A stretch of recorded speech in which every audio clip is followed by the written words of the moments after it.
A'udzu billahi minasyaitonir rajim.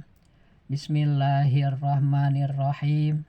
Alhamdulillahilladzi zayyana adhanal mubtadi'ina bil mithal. Wassalatu ala nabiyyihil ladzi yajibu lahu alainal imtithal. Wa ala alihi wa ashabihil musufina bi ahsanil khisal.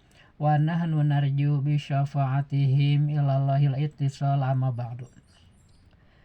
Anak-anakku sekalian, di episode ke-7 ini kalian perlu tahu apa yang disebut dengan azali dan qadim.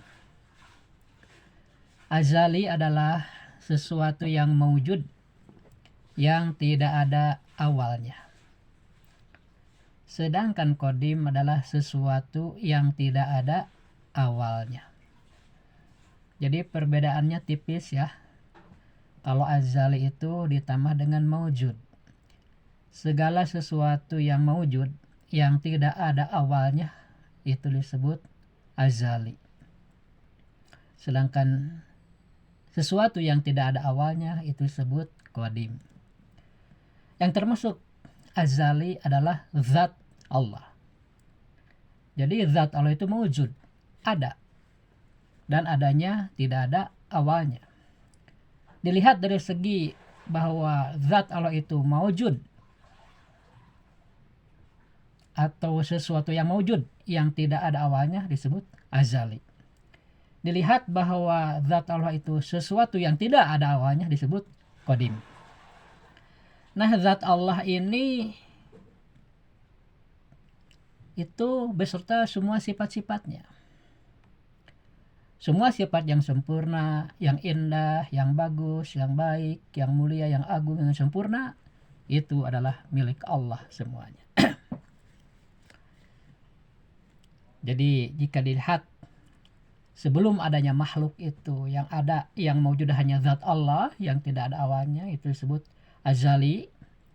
Jika dilihat bahwa zat Allah itu sebagai sesuatu yang tidak ada awalnya, itu disebut qadim. Kemudian karena Allah bersifat kudrat, yaitu mampu menjadikan makhluk, kemudian Allah menjadikan makhluk. Segala sesuatu yang dijadikan Allah disebut makhluk. Dan segala sesuatu yang dijadikan oleh Allah disebut juga alam.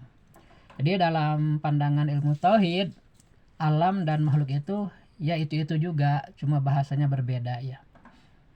Jadi alam adalah makhluk, makhluk adalah alam. Pokoknya segala sesuatu selain Allah yang dijadikan oleh Allah disebut makhluk atau disebut juga alam.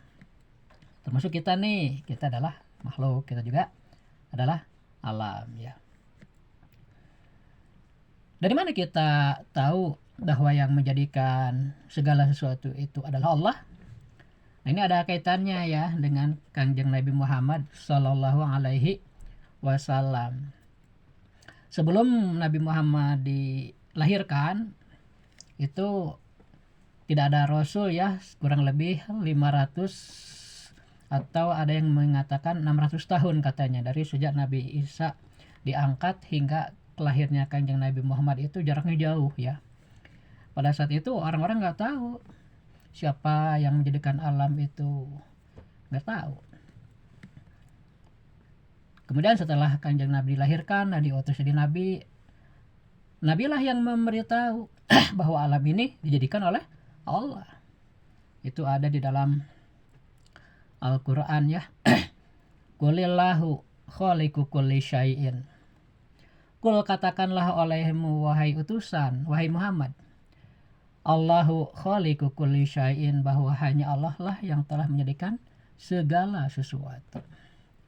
Jadi Allah adalah satu-satunya Tuhan yang mengakui bahwa makhluk itu dijadikan olehnya. Ini disebut dalil nakli ya.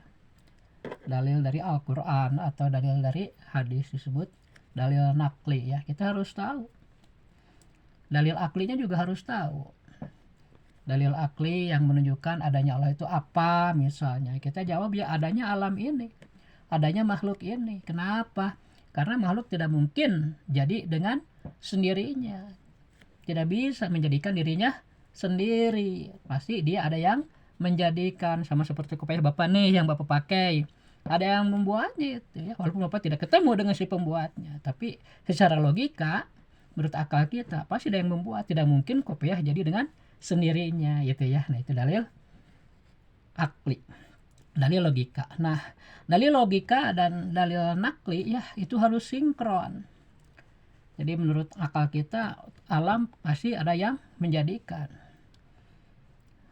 Itu Tuhan. Siapa nama Tuhan? Nah, Al-Quran yang menjelaskan melalui Nabi Muhammad. Qulillahu khaliqu kulli syai'in. Katakan olehmu, wahai utusan wahai Muhammad, bahwa hanya Allah lah yang telah menjadikan segala sesuatu. Jadi sekarang kita tahu yang menjadikan segala sesuatu itu adalah Allah dari Nabi Muhammad Sallallahu Alaihi Wasallam. Makanya kita harus ta'zim kepada Nabi Muhammad itu ya. Harus sering baca sholawat ya, karena melalui beliau lah kita tahu akan sifat-sifat ketuhanan ya. Kita bisa bertauhid kan melalui Kanjeng Nabi.